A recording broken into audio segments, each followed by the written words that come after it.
Okay, the next step in design lab is if we're going to design for flexure, we need to be able to get the moments.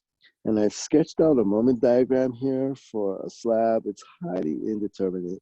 So what we're going to do for this class is use the approximate ACI moment. So let's talk about that. For structural analysis and reinforced concrete, this is chapter 11 in the textbook, and we are going to use approximate ACI coefficients.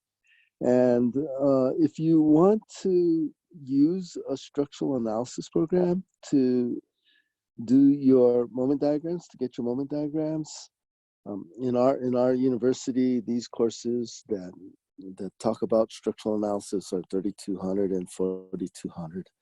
You need to know things like what are you going to use for E, the moment of inertia, and in the ACI code, I believe that's what these references are. I mean, ACI code, those are in sections 11.3 through 7. But what we're going to do is use approximate coefficients that are given in the code, or just use this handout that I've made for myself to help me understand approximate ACI moments. And what it is, first of all, Ln in all these formulae is the clear span, not center to center. So the clear span between face to face of the columns or supports.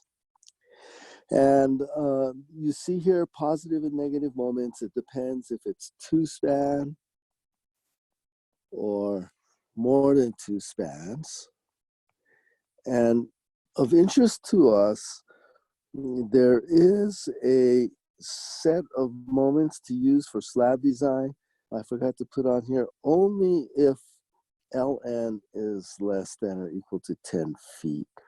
If it's not less than or equal to 10 feet, you have to use these moment coefficients up here. Now, the difference between the 3 rows is the fixity at the last span. And so this is coming into a column. This is coming into another beam or a spandrel beam. And this is coming into a roller support. And as you go down, it's less fixity, less fixed. And so you can see this moment here is getting smaller as you go down. Similarly, this moment here is getting bigger as you go down, and then everything from here on out is the same. I want to talk about these triplets of moments. So here's a triplet, here's a triplet. I'm going to take a little break and talk about something called total static moment, in case you've never heard of this. Okay, so total static moment. Hopefully, all of you know that in a simply supported beam like this, if that's L and that's W, you should have done this many, many times in your career. This is the shear diagram, or that's WL/2. And this is the moment diagram. And many of you know that this moment for a simply supported beam is WL²/8. I call that the total static moment. Now, what many of you might not know is this. So if you have some sort of indeterminate beam, a moment on the left, a moment on the right, and with some kind of W, when you draw the moment diagram, so that's compression on the bottom, moment left, that's compression on the bottom. And so the US, we draw our moment diagrams on the compression side. So if you're from Europe or Asia, you would be drawing this upside down from what I'm drawing. or reversed. And then what a lot of people don't know is you can draw that and superimpose this diagram here. That diagram right there is this diagram right here. And I don't have time to prove this, but basically what you can think of is that's this beam with only the moments and no load. And that moment diagram is ML, MR, trouble drawing this, M left, M right. And because there's no load on that, the moment diagram is straight. And then you can add to that this moment diagram with just the W and no moments. So the one on the left has the moments, the one on the right has the load. And this moment diagram, we know, is WL squared over 8. So when you add these two moment diagrams, you get that moment diagram. But what this means, this distance here is WL squared over 8, the total static moment. Let me just write that in a different color. WL squared over 8. Also, the slopes add. So the slope here is 0. So that slope plus 0 is parallel. So those will be parallel. And you can draw the moment diagram like this.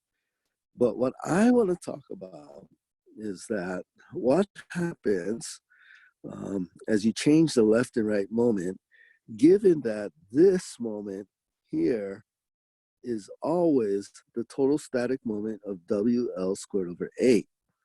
So let's go back to green. If you make these moments smaller, because that red moment is constant, the middle, since that's always WL squared over 8, when you make the end moment smaller, the middle moment will go up. Similarly, when you make the end moments larger, so these get bigger,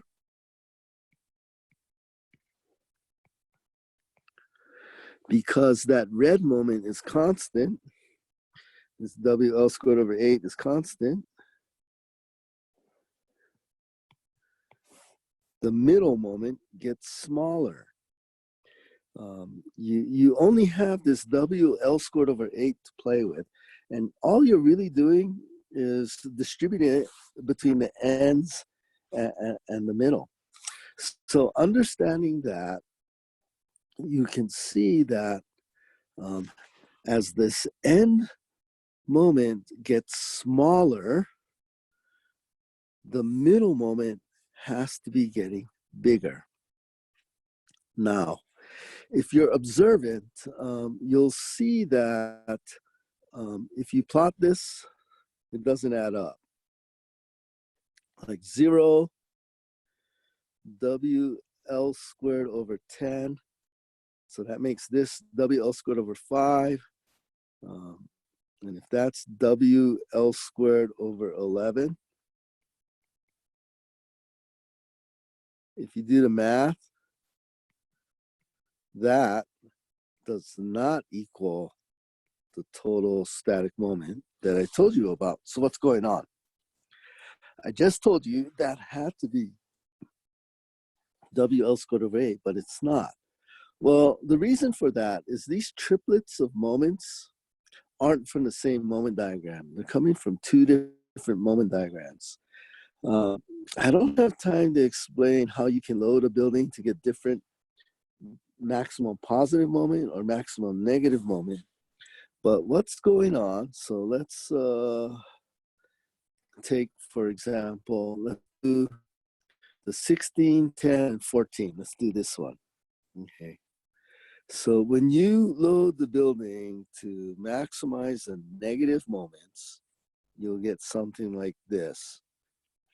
And that'll be WL squared over 16 WL squared over 10. And this will be smaller because the end moments are bigger. And I'm exaggerating this. And then when you change the loading to maximize a positive moment, you'll get something like this. And again, I'm exaggerating. And so these moments on the end are smaller, but it makes the middle moment bigger. And that will be WL squared over 14. And so if you just take all the maximum, so let's use purple, you would get this and this. They don't meet. And that would be called a moment envelope. So that's explaining why the triplet of numbers don't add up to WL squared over 8. That's one explanation. The other explanation is that concrete beams can crack. And they can crack, but also not, they can crack, reduce the moment they're carrying, but not collapse. And so, you know, you get some kind of moment diagram like this, the negative moments are getting big. The ends start to crack, they release some of the moment and they can go down. And then, as I just said, because of the total static moment, when the end moments go down, the middle moment goes up. So you would design for that maximum positive moment, but these maxima negative moments. Anyway, between these two reasons, that's why the triplets of these approximate moments do not add up to a total static moment of WL squared over 8. And as long as we're talking about total static moment, let me show you a pretty practical application of it, two applications. So first of all, if you're using some structural analysis program, and it will always give you the moments at the ends. It's not that hard to then just get the moment at the middle, which won't be the maximum, but will be close. Okay. That obviously is the average of the two ends. And as I said, this moment there is WL squared over 8.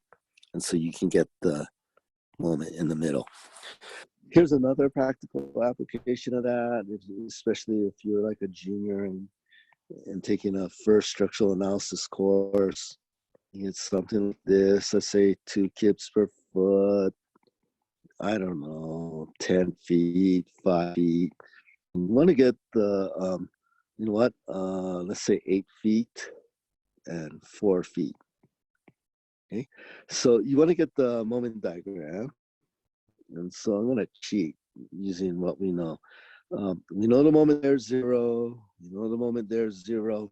And if you take this free body diagram, 4 feet, 2 kips per foot, that's 8 kips, that's 2 feet, that moment's 16 foot kips. So the moment down here is 16, and it looks like that. You draw a dotted line, halfway over is 8. UL squared over 8 for the left span, 2, 8 squared over 8, which is 16. Okay, so if you start at -8 and you go up 16, you end up at +8, and it's parallel. And there you go. There's the moment diagram. 8 in the middle, 16 down here, and 0 at the ends. Okay, that's enough for ACI approximate moments. Oh, and this is just a blow up of this down here because it's for a slab and we're doing a slab problem.